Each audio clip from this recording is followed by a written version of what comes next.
And I am a Democrat, and I'm proud to say, and I voted for Obama and plan to vote for him again. But I do want to see accountability, and I say that to be in a very respectful way. I've interviewed him. I did a one-on-one 40-minute interview with him right before he ran for president. So I liked him as a person and liked what his policies, what he said they would be. I think he's doing the best he can. Congress is just divided. And I do think race is playing an integral role in what's happening. Do you think race is playing an integral role in the federal running to desist? Well, this is the second part to what I'm saying then is, but when President Obama ran, he made promises to the Latino, the Hispanic community. There were promises made to the GLBT community. And we talk about what's really happening in the black community. Let's look at the penal system. Blacks and browns, as we've heard, and it's just unfortunate, are disproportionately incarcerated. Blacks and browns across the country. So when we look at that, more is spent to house a juvenile delinquent than what is spent on educating a student who's 14. The same student, more is spent on incarcerating that person than is spent on a public school on average education. There's a problem there. So I know he's not he's not the black president of Black America. He's all of our. So why do you think there aren't any concrete promises? Because we are Democrats by default. It's taboo? We are Democrats by default. What?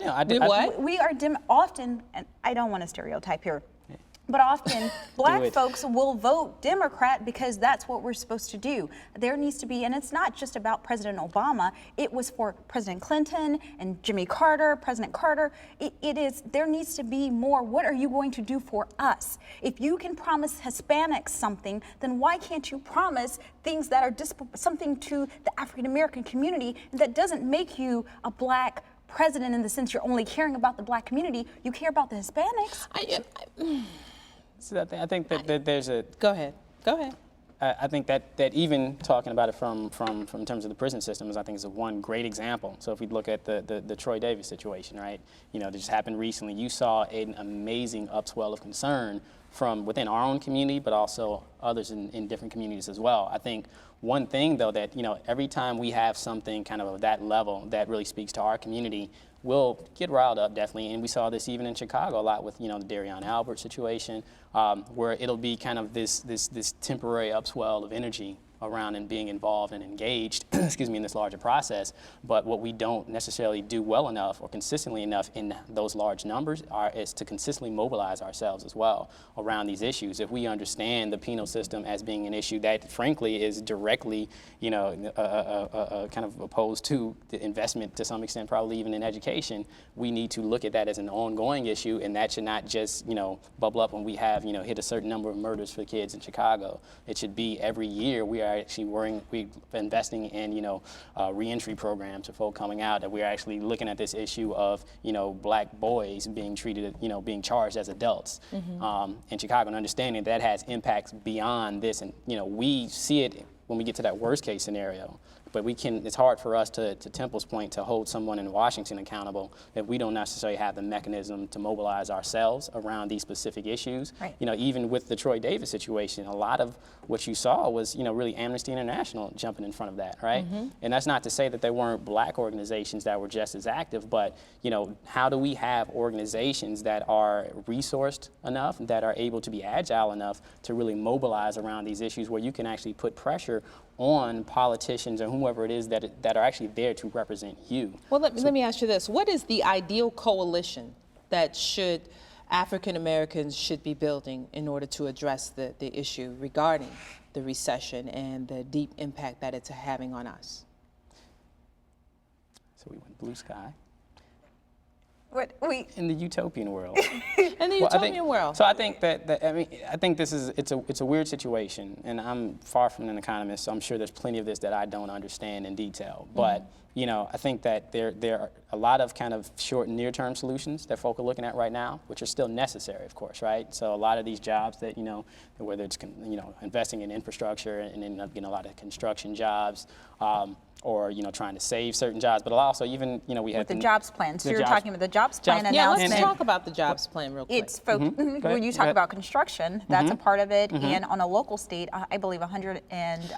But help me understand. I'm at home. I'm not an economist, right. But I'm familiar with my personal economy. So are we talking about in the jobs plan that he's saying that we're going to set aside a certain percentage of jobs for African Americans, a certain percentage?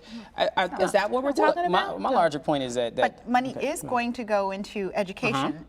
So on the local level, right? On the state level. Right. Okay. So there's money that is set aside to go specifically for in education. So again, that goes back into if we can better educate our students, but the students have to show up. Parents got to make sure these students have to show up. I'm not too keen on the whole education. Don't get me wrong. No disrespect to W.B. Du Bois, and I don't want to have the debate between W.B. Du Bois and Booker T. Washington. I get that. But what I'm saying is when the banks needed a bailout, nobody said that they needed to go and get educated. The banks got bailed out. Well, let's go back to this. We started the show talking about when the economy was good, we still were lagging behind severely, right? So you can have these near-term solutions and they have to happen, so let's not talk about that. But we can have the bailout for education, but you're investing in a broken system anyway at that point. So what is the long-term solution to actually, around reform, around what the expectations are, how are we actually, if we're going to talk about the kids, how are we actually treating and investing in these educators, right? So not saying our solution for education is to now say that we need to bust the teachers union, or we need to be able to make sure we can hold teachers accountable, meaning, which is code for we need to be able to fire teachers that don't get good test scores when the tests themselves are flawed to begin with. Right. So they're culturally biased. And then when you talk about when we talk about Wall Street and bailouts, Republicans on the flip side will say we bail out citizens every day with entitlement programs. Oh, really? I believe so. I do. I'm not Republican. But I'm not Republican. But I will say you play one on TV. I'm gonna play one. I know. I watch Fox a lot. But I do believe that would be the argument from the Republican side. It would be that we help. If you're having a child and you can't afford that child, then why are you having that child? No. Come on, people. Come on. You know what I think? If it happens, it happens, and that's layered. And I don't want, people writing in hate mail and all that. But I will say there is accountability. If you cannot afford a child, then be careful. Don't have that child. Don't rely on the government to take care of your child. But the child is here now. But the circumstances are submit now. So now what? Be careful going into it. And I think but that's I'm what talking about the people that are currently about. drowning in water now. You can't give them a speech about how you shouldn't have gotten the water in the first place. They're drowning. Let's go back to the housing crisis. We might have to have part B because we're going into our last 5 minutes. Go ahead, last 5 minutes. Well, we talked about that whole accountability. I don't own a home. I don't have a mortgage, so there's only so. No, but let me talk about, since I keep talking about responsibility. I had an SUV, a very nice one, in grad school. Couldn't afford it. Didn't know I was about to go to grad school. Had the SUV. I returned it so it wouldn't damage my credit. Was on CTA for 2 years. Now I have a car that's a hoopty, but I have no car payment. So my point is, if you cannot afford something, then why are you trying to get a house if you can't afford it? You're treating those decisions as if it occurred in a petri dish. We're talking about walking and chewing gum. You're talking about people that live in a society where everything is consumption driven. So now you're going to tell a person that has live their life throughout a reality where everyone says it's all about the bling, it's all about doing this, it's all about the Jordans, and now all of a sudden they've made those choices, and now you're going to say, well, shame on you. Who else can you hold accountable? It's kind of like blaming the drug addict for being... You know that that's going to destroy your family. There are a set of circumstances in which those people have made those choices. If we're going to talk about accountability, it cannot be a one-sided conversation about accountability, because who else made money from the people that were encouraged to make those decisions? You knew you were coming. You were coming to a vulnerable person. What group of people what did you expect for them to say? The crack No. cocaine in our communities. Who's selling the crack in our communities, in our black communities? Where are they getting the crack from, Right. Temple? But you know what? If they stay in school, maybe then they could have a job, and then I know they some could people at that least... stayed in school. Let me tell you something. I'll give you, funny you should mention crack. Crack in school, all right. All right, so we talk about accountability, right?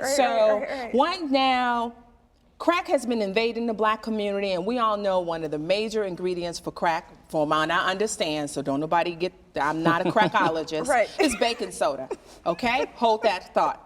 Now, Look it up on your kids are going around now, and they're sniffing bath salts. All of a sudden, there's urgent legislation to ban bath salts. You can't even buy a bath salt. Where was the legislation to ban baking soda? I'll tell you, it's because the parent, I'll tell you, I live in Rogers Park, and 2 weeks ago, about a week ago, within the last 2 weeks, there have been 2 shootings involving teens, but it's impacted the local community. And in Rogers Park, there's a large population of immigrants that includes just different types of immigrants, and then there are whites. And when WGN and the news aired, You had 2 minutes. Go ahead. The meeting, the community came together. I didn't see the black folks in the audience. I saw the white folks there complaining about the crime. We have to be engaged. We have to engage our communities. And none of these things we have to be engaged. These things are, again, like you said, they're all connected. End of the day, it's very hard for me to make that community meeting if I am holding down 2 or 3 jobs and I am a single parent as well. To both of you guys' earlier points. That's true. But what if you don't have 2 jobs and you do have the time? Get in front. But what if you're suffering from depression and you just can't move? So this is the reality of why we have a half-hour show today, and we're not going to solve it all. Right. We're going to solve it right now. Exactly. But there are these.